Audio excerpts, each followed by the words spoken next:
위기하면 제사가 떠오를 만큼 직접적인 관련이 있는 용어죠. 구약 전체를 우리가 제사의 시기라 해도 과언이 아닙니다. 하나님께서 당신의 백성들을 만나시는 방편으로 삼으시는 것이 제사죠. 그래서 이 제사를 보면 하나님께서 이스라엘 백성들에게 드리도록 요청하신 5가지 대표적인 제사가 있죠. 그 첫 번째가 번제, 모두 다 태워서 올려드리는 번제라고 하는 제사가 있고요. 두 번째로는 소제, 곡물을 가지고 드리는 소제가 있고, 세 번째가 화목제, 화목을 목적하여서 드리는 제사고요.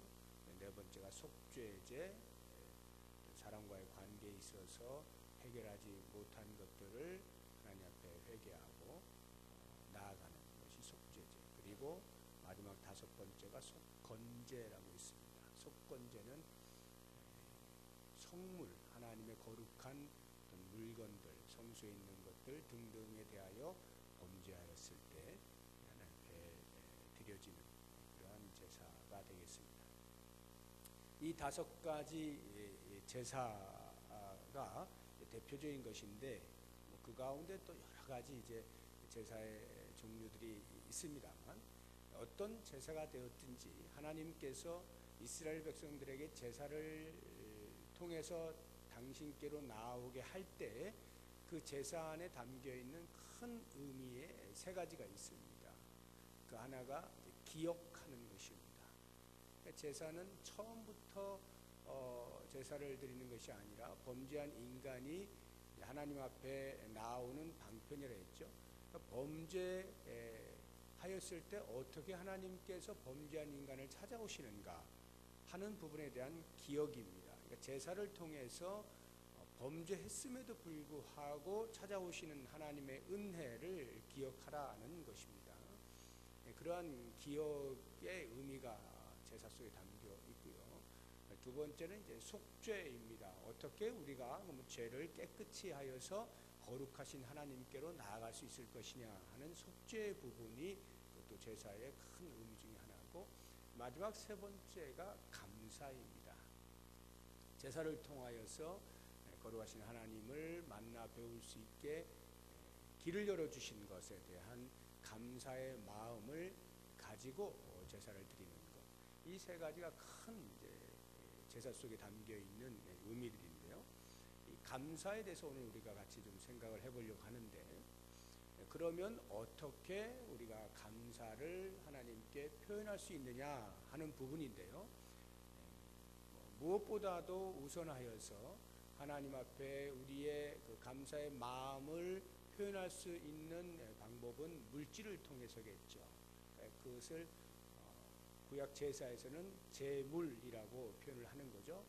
어떤 제사도 제물이 빠진 제사가 없어요. 반드시 제물이 들어갑니다. 우리가 하나님 앞에 감사한다라고 할 때 물론 우리 입술로 말로 하나님 감사합니다라고 말할 수 있죠. 당연히 할 수 있습니다. 그러나 우리가 하나님 앞에 드려지는 것이 없이, 물질로 무엇인가 드려지는 것이 없이 만약 말로만 한다면 그것은 어쩌면 하나님 앞에 듣기 좋은 말, 요즘 말로 했을 때 립 서비스만 하는 것이 될 수가 있습니다. 진정으로 하나님께 우리의 감사의 마음을 표현하는 제일 좋은 것 중에 하나가 예물을 드리는 것이 되는 겁니다. 29절을 한번 보십시오. 너희가 여호와께 감사 제물을 드리려거든, 이렇게 돼 있죠.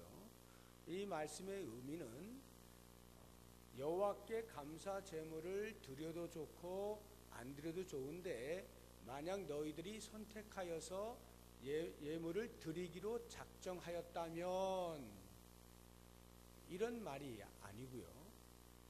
하나님께 제사를 드릴 때는 반드시 제물이 있어야 하는데 라고 하는 말이에요. 그 제물을 드릴 때 어떻게 해라라고 말을 하고 있는 것이 너희가 여호와께 감사 제물을 드리려거든 이라는 말의 뜻이에요. 자, 감사의 제물, 그러니까 오늘날로 하면 예물이죠. 물질을 드린다라고 할 때 어떤 물질을 드리느냐 하는 것이 중요합니다. 그냥 드리기만 하면 되는 게 아니에요. 제물에 자격이 있습니다. 제사를 드릴 때 하나님께서 이스라엘 백성들에게 이런 제물을 드려라 하고 제물의 자격을 말씀을 하시는데 우리가 읽지는 않았습니다만 17절부터 보시면 레위기 22장 17절부터 보시게 되면 그 제물의 내용들이 쭉 나오게 됩니다. 19절을 한번 보세요. 19절 기쁘게 받으심이 되도록 소나 양이나 염소의 흠 없는 수컷으로 드릴지니 소, 양, 염소 등을 제물로 드릴 수 있는데 중요한 건 흠 없는 수컷이어야 됩니다. 흠 없는 수컷. 이 말의 의미는 오늘날로 하면 양의 문제가 아니라 질의 문제다 이 말이에요. 하나님께 예물을 드릴 때 하나님 감사합니다라는 마음으로 예물을 드릴 때 정성이 필요하다라고 하는 것입니다. 물론 이 정성의 문제는 우리가 원천적인 어떤 종교 생활에서 어떤 종교에서도 다 있는 것이긴 합니다. 정성껏 빌어야 된다라고 하는 게 뭐 지성이면 감천이다 이런 말들이 다 같은 말이죠. 우리 하나님 앞에 우리가 예물을 드릴 때에 반드시 필요한 것이 이만큼을 드리면 하나님이 받으시겠지라고 하는 내 기준으로 드려지는 것이 하나님이 받으시는 것이 아니고 하나님의 기준에서 참으로 정성스럽게 드리는구나, 참으로 나를 깊이 생각하면서 드리는구나 하는 그 기준으로 드려야 한다 이런 말이에요. 그 정성이라는 뜻이 내가 이만큼은 하나님 분명히 받으실 거야 하는 내 기준이 아닌 하나님이 받으실 그것을 성경에서는 어떻게 표현해 놓고 있냐면 하나님이 기쁘게 받으심이 되도록 이렇게 표현하고 있습니다. 그래서 17절부터 33절까지의 그 내용을 쭉 보시게 되면 기쁘게 받으심이 되도록 또는 기쁘게 받으심이 되지 못할 것 등등의 이 하나님이 기쁘게 받으신다라고 하는 표현이 7번이나 나옵니다. 그만큼 예물을 드릴 때 핵심은 하나님이 기쁘게 받으시는 것이에요. 하나님의 기준에 정성을 들여서 하나님께 예물을 드려야 한다라고 하는 것이죠. 그렇게 볼 때 이제 돌아오는 주일이 추수감사 주일입니다. 우리는 매 절기 때마다 절기 헌금을 따로 드리죠. 평소에 주일 헌금이나 감사 헌금이나 뭐 11조나 등등 많은 예물을 드리지만 절기가 되면 그 절기만을 목적하여서 절기 헌금을 따로 드립니다. 우리가 추수감사 주일이 되면 1년을 돌아보면서 하나님께서 베푸신 은혜에 대한 감사의 마음을 1년을 총 정리하면서 최고로 마음을 모아서 드리게 되는 것이 추수감사 주일의 예물인데요. 그런데 이것이 이제 매년 드리다 보니까 저도 뭐 별로 다르지 않습니다만 대부분의 성도님들은 이미 오랫동안 신앙생활을 하면서 절기 때의 절기 헌금은 얼마를 하겠다라고 하는 게 정해져 있어요. 그렇죠? 대부분이 정해져 있어요. 절기 때는 이만큼 해야지 하고 정해놓습니다. 그것은 우리의 삶의 그 가계, 경제에서 절기 때는 이 정도는 드려야 되고 이 정도 드려야 움직여진다라고 하는 예상을 하고 거기에 맞게 드리게 되는 것이죠. 참으로 지혜로운 것입니다. 그러나 이 정해진 이 예물에서 혹시라도 우리가 자칫하면 이미 정해져 있기 때문에 아무 생각 없이 절기가 다가오면 그냥 그 예물을 봉투에 넣어서 드리는 것으로 끝나는 경우가 없지 않다는 것에 주의를 기울여야 하는 것입니다. 비록 정하여 한다 할지라도 그 예물을 드릴 때마다 참으로 하나님께서 우리에게 베푸신 1년 동안의 모든 은혜들을 꼼꼼히 살피고 기억해내고 점검을 하면서 그 하나님께 감사의 표현으로서 그 예물을 드릴 수 있어야 그것이 정성껏 드리는 하나님께서 기뻐 받으실 만한 예물이 되는 겁니다. 그런 면에서 돌아오는 주일에 여러분들이 절경금을 하실 때 저도 마찬가지고 그 예물을 얼마를 하시든지 간에 참으로 하나님께 베푸신 은혜에 대한 깊은 감사와 감격과 함께 예물을 하나님께 드릴 수 있는 그러한 기회가 될 수 있기를 바랍니다. 두 번째로 감사의 예물의 그 자격, 제물을 드릴 때의 자격은 반대로 흠 없는 수컷인 그 반대로 흠 있는 것을 드릴 수 없음입니다. 그것이 역시 17절 이하 쭉 보면 계속해서 20절, 23절, 25절에 계속 나오죠. 보실까요? 20절 보시면 흠 있는 것은 무엇이나 너희가 드리지 말아야 한다. 왜냐하면 하나님이 기쁘게 받으시지 않을 것이기 때문이다. 22절도 보면 너희는 눈먼 것이나 상한 것이나 지체에 배임을 당한 것이나 종기 있는 것이나 습진이 있는 것이나 비루 먹은 것을 여호와께 드리면 안 된다. 흠 있는 것을 드리면 안 돼요. 25절도 보면 너희는 외국인에게서도 이런 것을 받아 너희 하나님의 음식으로 드리지 말라. 이는 결점이 있고 흠이 있는 것인즉 너희를 위하여 기쁘게 받으심이 되지 못한다. 흠이 있는 것, 결점이 있는 것, 병든 것, 뭔가 부족한 것, 이런 것들은 드려질 수가 없는 것입니다. 무슨 말일까요? 우리가 예물을 드릴 때에 그 예물의 흠이라고 하는 게 뭐겠어요? 우리가 하나님 앞에 하나님의 성정을 가지고 정직하게 바르게 돈을 벌어서 얻은 소득으로 하나님께 올려드려야 하는데 부당한 방법으로 그것을 내가 알면서도 돈을 번다고 하는 그 자체의 그 부당함을 감추고 그냥 벌어 들여서 그것으로 하나님께 드릴 때 하나님께서는 그것을 흠 있는 것으로 보신다는 거죠. 그런 면에서 우리가 돈을 버는 것도 매우 어떻게 벌어야 하는지에 대한 생각을 해야 한다는 것을 알 수가 있어요. 하나님께서 기뻐하실 만한 그러한 정직한 방법으로 정당한 직업 속에서 돈을 벌어서 하나님께 드릴 때 그것을 하나님이 기쁘게 받으신다라고 하는 것입니다. 자, 이렇게 감사의 예물을 드릴 때에 하나님께서 그 예물을 이제 받으시는데 또 다른 하나 이것보다 더 중요한 어떻게 우리가 하나님께 감사를 표현할 수 있는가 하는 이 부분을 이제 오늘 보시는데 29절을 다시 보시면 뒷부분에 너희가 기쁘게 받으심이 되도록 드릴지며 여호와께 감사 제물을 드릴 때에 너희가 기쁘게 받으심이 되도록 드려라. 예물만 하나님께서 받으시는 것이 아니라 예물을 드리는 사람, 그 사람을 하나님이 받으신다는 말이죠.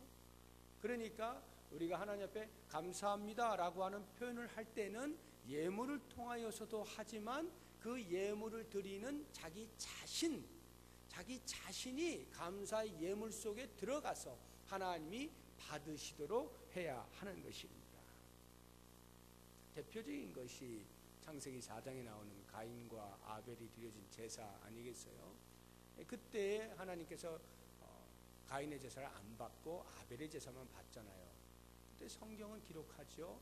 제사만 안 받으신 게 아니라 가인과 그의 예물은 안 받으시는 거고 아벨과 그의 제사는 받으시는 거고 해서 제사자가 포함되어 있는 것을 우리는 분명히 보게 되는 것입니다.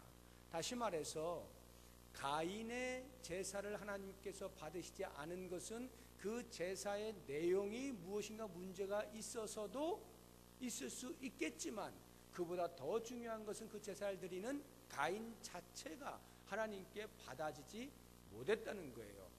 그 증거가 하나님 앞에 거절당했을 때 가인이 분을 사귀지 못하여 동생 아벨을 죽일 정도의 성품을 가지고 있었기 때문에 그와 같은 성품으로 하나님께 드려지는 것을 하나님은 기쁘게 받으시지 않는 거예요. 거절하는 것입니다. 제사자를 받으신다고 하는 이 부분을 우리가 깊이 인식을 할 수 있어야 하는 것입니다. 그러니까 우리의 삶 자체가 하나님 앞에 깨끗하지 못하면, 거룩하지 못하면, 그리고 우리가 그 무엇으로 얼마만큼의 큰 예물로 하나님께 드린다 할지라도 하나님은 이미 그 제사자, 예배자를 기쁘게 받지 아니하심으로 우리의 감사 행위가 하나님께 올려지지 못하는 것입니다. 그런 면에서 로마서 12장 1절과 2절에서 나오는 것처럼 우리의 몸을 하나님이 기뻐하시는 거룩한 산 제물로 드리는데 그 거룩한 산 제물로 드리는 방법 중에 하나가 너희는 이 세대를 본받지 말고 마음을 새롭게 함으로 하나님의 선하시고 기뻐하시고 온전하신 뜻이 무엇인지 분별하여 사는 삶, 그 삶이 하나님께서 기쁘게 받으실 만한 감사의 제사가 된다. 생활 속에 그리스도인, 이것이 참된 예배자다 라고 하는 것을 말씀하고 있는 거죠. 그런 면에서 우리가 하나님 앞에 특별히 추수감사주를 맞이하면서 이제 하나님 앞에 감사를 표현할 때 자신의 삶을 돌아보아야 하는 이유가 여기에 있는 거죠. 내가 얼마만큼 하나님이 기뻐하실 만한 깨끗하고 거룩한 삶으로 일상의 삶을 살아내고 있느냐 하는 부분을 반드시 점검을 해야 하는 것이고요.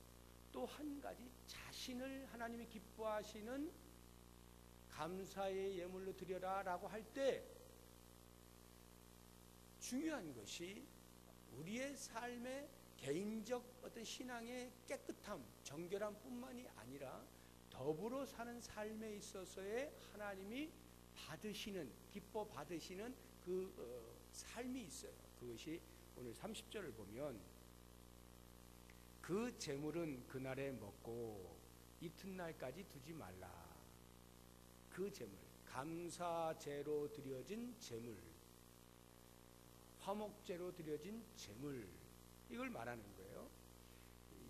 제사 제가 처음에 5가지를 말씀드렸는데 재물은 다 하나님 앞에 올려드리는 거죠. 그런데 유일하게 화목제로 드려진 재물만은 그 재물의 일부는 불에 태워서 올리지만 일부는 제사장도 먹고 또 일부는 사람들과 나누어 먹을 수 있도록 되어 있어요. 유일하게 화목제가 그렇습니다. 그 화목제 안에 감사제가 있는 거거든요. 그래서 오늘 이 말씀을 보면 그 재물은 그날에 먹고 이튿날까지 두지 말라. 하나님 앞에 제사를 드렸어요. 올려드렸습니다. 그리고는 일부는 하나님께 이제 번제로 다 태워서 이제 올려드린 것이고요. 일부를 남겨서 이제 나누어 먹게 되는데 이거를 다음 날까지 남기지 말라는 거예요. 보관하지 말라는 거예요. 그냥 그날에 다 먹으라는 거거든요. 그러면 자기 자신만 또는 자기의 가족만 먹기에는 양이 너무 많아요. 어떻게 하라는 거예요? 그것을 냉장고에 넣어놨다가 다음날 또 먹고 또 먹고 또 먹어라. 그게 아니고 너희들이 다 먹고도 남느냐?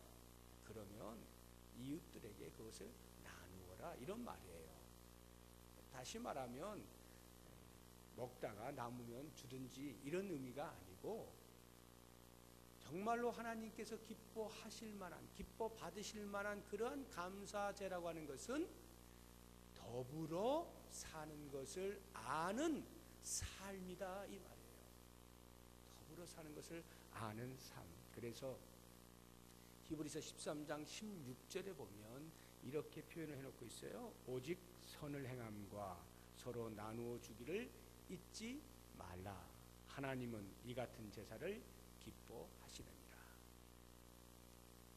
선을 행하는 것, 다른 사람들과 나누는 삶, 이것을 하나님이 제사라고 표현을 하시면서 그 제사를 기뻐하신다. 그러니까 하나님이 우리 자신을 기뻐 받으실 만한 감사제라고 하는 것은 곧 다른 사람들과 더불어 사는 것을 알고 나누며 사는 것을 알고 선을 행하며 사는 그 삶을 기뻐 받으신다는 거예요. 우리가 하나님 앞에 정말로 하나님 고맙습니다 라고 표현을 하는 아주 좋은 방법 중에 하나가 다른 사람과 나누며 사는 삶이에요. 그런 면에서 대부분의 교회들이, 우리 교회도 다르지 않죠. 추수감사 주일이 되면 어떻게 해서든지 나누죠. 사랑의 쌀을 나누거나 하는 것들이 다 추수감사 주일을 즈음해서 진행이 되는 겁니다. 그것은 꼭 그 절기 때만 하라는 것이 아니라 우리의 삶이 그래야 한다는 것을 표본으로 보여주는 거죠.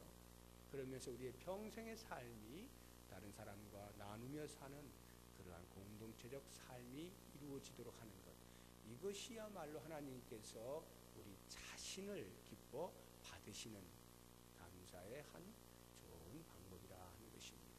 오늘 우리가 이 말씀을 통하여서 하나님 앞에 감사를 표현할 때 예물을 드리거나 아니면 내 자신이 하나님이 기뻐 받으실 만한 그러한 삶으로 살아가야 한다라는 다짐을 할 때 이와 같이 예물은 어떻게 드려야 하는지, 또 내 삶은 어떻게 살아내야 하는지 말씀 동안 도전 받은 대로 기도하시면서 우리 평생에 하나님이 기뻐 받으실 만한 자신이 되어질 수 있기를 주의 이름으로 축복합니다. 기도하겠습니다.